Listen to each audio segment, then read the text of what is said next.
ang bumabiyahe. Oo. Dito, motor din yan. I love you.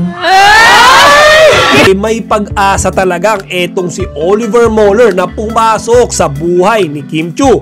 At sa tingin nyo ba, papayag na lang si Paolo Abilino pag nangyari iyon?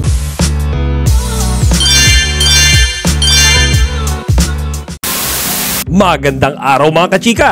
Rigel po ulit ang inyong Chika Patrol. Bago tayo magsimula mga kachika, inaanyayahan ko muna kayong mag-subscribe dito sa ating munting channel para palagi kayong updated sa mga latest at nagte-trending na mga showbiz balita. Tuwang-tuwa ngayon ang mga Kim Pao fans matapos kumalat sa social media ang video kung saan makikita natin si Kimi at si Paolo na magkasama sa isang okasyon. Ang pagtitipon na yan mga kachika ginanap kahapon upang i-celebrate nila ang kaarawan ni Kim Chiu. Kasama dyan mga kachika ni Kimi ang mga production staff ng What's Wrong with Secretary Kim.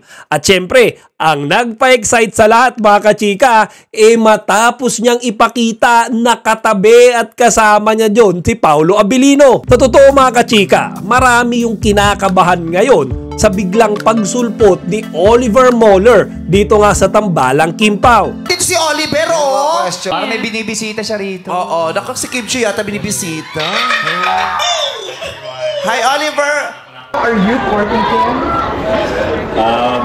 I don't think it's fair that I speak about that without Kim's permission, so I'm so sorry. I hope you understand.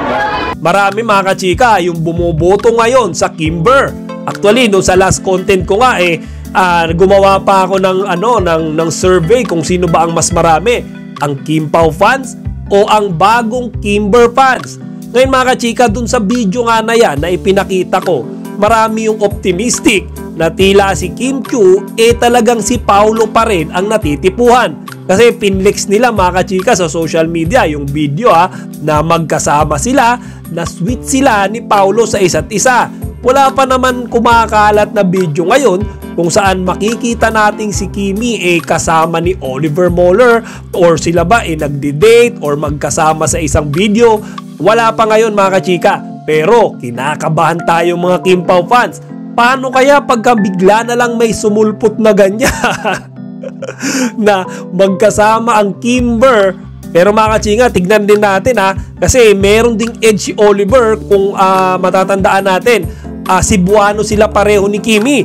So mga kachika, meron yatang advantage pagka pareho kayong nag-uusap sa Bisaya dialect. Ngayon ang tanong ko mga kachika, sa tingin nyo ba may pag-asa talagang etong si Oliver Moller na pumasok sa buhay ni Kim Chiu?